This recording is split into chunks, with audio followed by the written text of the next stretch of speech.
earlier today, when we were talking about getting in the body, and you said you can't know you're not the body unless you get in the body. So I've been pondering that. And I wanted to ask you if you could expand upon that a little bit.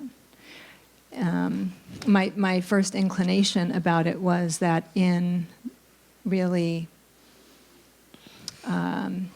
feeling and observing the sensations, and as you mentioned, in the body, that there's a realization that you are that which is observing that is aware of that, and that you are not the body, but I wasn't sure if there was more to it than that. Okay, that's a very good contemplation and pondering.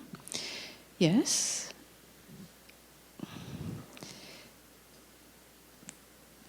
First of all, the understanding or the knowledge that I am not the body is often bandied around in non-dual teachings, Vedantic, Advaitic teachings, whether they're modern day or traditional. And then that's easy for the acquisitive mind to take possession of that understanding or knowledge without having fully examined it. And that creates a disconnectedness, what we call spiritual bypassing, so that then anything that's felt as an energy in the body, when emotions are felt in the body, feelings, are just sort of somehow denied, or one becomes numb to them. I, again, once had a young man who came to me for private satsang, and he was incredibly non-dual and had all the understandings and so on, and was completely spaced out and actually depressed, and couldn't reconcile how the freedom of non-dual understanding could have made him so depressed to life and numb. So that was an example of this. So when that kind of understanding is taken possession of prematurely, that's often what happens. It's a kind of convenient bypass. So then we look at the other side of it, which is, first of all, you need to inhabit the body. Inhabit the body. Not observe the body, inhabit the body. Because for many people, especially in modern day culture, there's a kind of disconnection, whether it's in the head realm, because everything's so much about thinking and doing and so on, and we're less in our bodies, and we're cut off from feelings or emotions or pain or whatever it might be. So first of all, we must inhabit the body. That can be something as simple and straightforward as having a physical exercise practice. Tai Chi, Qigong, running, whatever it might be, not with an agenda to have the perfect body, not another practice-orientated thing like meditation, but really to just feel the flow of energy in the body, to allow that to start to move. But then inhabiting the body is more than that. It's becoming aware of consciousness, consciously bringing awareness into the body so it inhabits it from the inside out.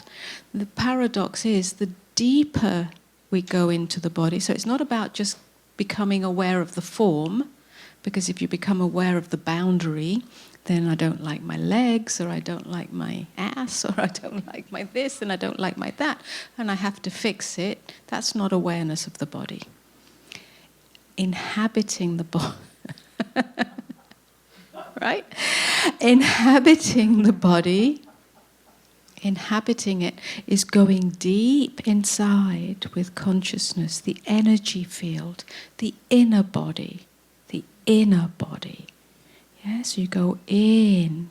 So there's a sensitivity, a good sensitivity, not a yeah, a sensitivity to the texture of movement, of the flow of energy, of the movement of energy, of the texture of energy. The paradox is that the deeper you inhabit, the less you'll be in the head, and you come to realize that all there is space. There's nothing, consciousness doesn't stick on anything. It's not going to stick to your liver or to your heart or to your spine. You investigate that. That's what we did this morning in the guided meditation. You go right in and actually see what's there. We can say go into your liver, and you're going to imagine a liver. And you're going to imagine, well, it's somewhere over here. Actually, I'm not quite sure where it is, but it's somewhere over here. Okay, well, it doesn't really matter what you imagine, right? But you're going to imagine an imaginary place, and you're going to imagine a shape, but this is the imagination. If you go in and in and in without landing on an organ or a bone or a this, go in and in and into the energy field, you're going to discover space. You're going to discover spaciousness. That discovery is an energetic discovery, spaciousness that doesn't disconnect you. Yeah, it brings you right into the present and includes the whole. Yeah? And then you realize you're not actually limited to the body. Consciousness, awareness is everywhere and nowhere. The body is an appearance. Let's call it more than an appearance. It's a manifestation within that. Yeah, it appears within it, but isn't limited. So it's like you go in, yeah? So that's your discovery, perhaps. So perhaps traditionally yoga was a method for bringing the consciousness in the body. I'm glad you mentioned the spaciousness, because I was actually going to bring it up earlier. I actually did some very slow and deep yoga last night before bed, doing as part of my healing routine for my stomach. And I really stayed like with each posture for a really long time. And for the first time, I actually waited for the body to tell me when it was time to be done, instead of me, just deciding, okay, I'm going to move to this side now or whatever. This morning when I woke up, that was the word that came to me. There was this spaciousness in my body that I had never experienced before. Like, it was just space. Yes, that's it. Mm-hmm. That's it.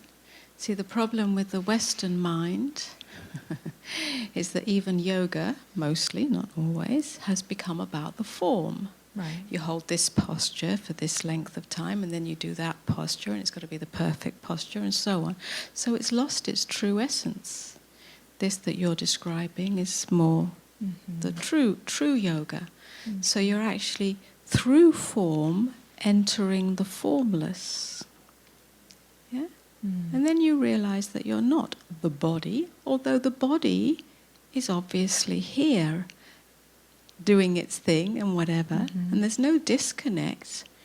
But your essence is not that. It's that which is able to experience spaciousness and is spaciousness. Yeah, and that spaciousness was just felt like total freedom. It was just, there was just nothing there. Yeah, and that's the source of well-being. Mm. That is the source of well-being. Mm.